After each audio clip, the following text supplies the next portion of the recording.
देखना शुरू कर चुके हैं नारी दूत। आज हमारे साथ है रिटायर्ड जज नरसिंहदास जी व्यास। मैं इनसे रत्तानी व्यास पंचायत समिति की रविवार को जो बैठक हुई इसके बारे में बात करने के लिए आया हुआ हूँ। सर, आपका नारी दूत चैनल पर स्वागत है। बहुत बहुत धन्यवाद। जैसा कि हमें सूत्रों से ज्ञात हुआ है कि रविवार को आपके समाज की बैठक हुई है, इस बारे में आप क्या कहेंगे? आज की बैठक में जो भी तय हुआ उसके बारे में बताने से पूर्व मैं इसकी थोड़ी पृष्ठभूमि के बारे में कुछ संक्षिप्त जानकारी देना चाहता हूँ। बीकानेर में रत्तानी व्यास उपजाति अपने आप में बहुत बड़ा समुदाय है। सौभाग्य से हमारे पूर्वजों द्वारा रत्तानी व्यास पंचायत समिति की एक बगीचे का निर्माण कराया हुआ है, जो हमारे समाज की अपने आप में अद्वितीय, अनुपम और अमूल्य धरोहर है। इस समिति के कार्यकलापों को सुचारू रूप से करने के लिए पूर्व में समिति का एक संविधान सोसाइटी रजिस्ट्रेशन एक्ट के तहत पंजीबद्ध हुआ था। संविधान अपने आप में गीता है, जिससे प्रत्येक रत्तानी व्यास बाध्य और पाबंद है। लेकिन मैं अत्यंत दुखी मन से आज यह कहना चाहता हूँ कि गत 2 वर्षों से इस संविधान के अनुसार वर्तमान अध्यक्ष महोदय एवं कार्यकारिणी द्वारा कोई कार्य नहीं किया जा रहा है। अंततः आपका क्या विजन है समाज को लेकर?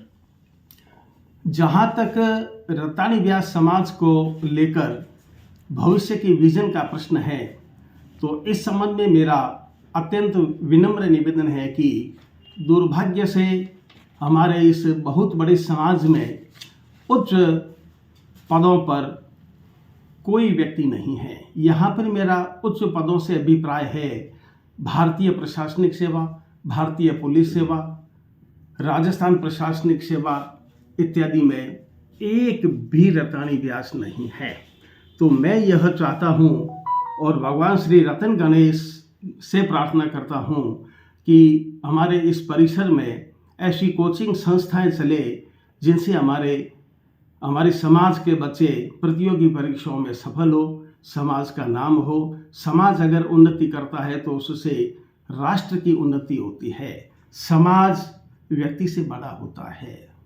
क्योंकि बैठक में सोसाइटी के चुनाव को लेकर सुगबुगाहट शुरू हो गई है और विगत दिसंबर में समिति का कार्यकाल खत्म भी हो चुका है, तो फिर आगामी चुनाव के बारे में क्या योजना है आपकी समिति की?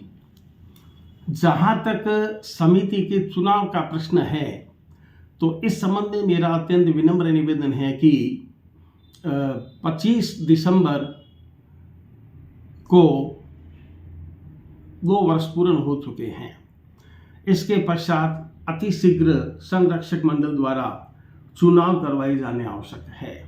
लेकिन जहाँ तक मुझे जानकारी है, अब तक चुनाव कराने के संबंध में कोई किसी प्रकार की कार्यवाही या कदम नहीं उठाए गए हैं। आपके समाज का एक बड़ा धड़ा जो है वो एक बार फिर आपको जिम्मेदारी देना चाहता है, इस बारे में आप क्या कहेंगे?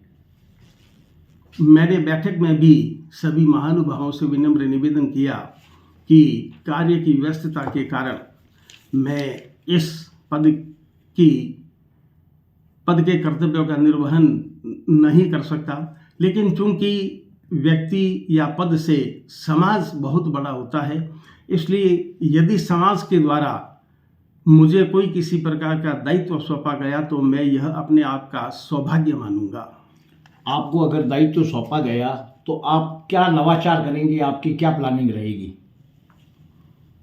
जहाँ तक समाज हित का प्रश्न है, तो मेरा यह निवेदन है कि इस बारे में अधिक कुछ कहना उचित नहीं होगा, क्योंकि सक्षम सिविल न्यायालय में मामला विचाराधीन है। लेकिन मैं इतना तो अवश्य कह सकता हूँ कि समाज द्वारा यदि मुझे कोई दायित्व सौंपा गया तो उसका निर्वहन सुचारू रूप से किया जाएगा। आपका न्यायालय में मामला विचाराधीन है, तो फिर चुनाव हो पाना संभव है? अगर ये चुनाव होने की तैयारी अगर होती है तो?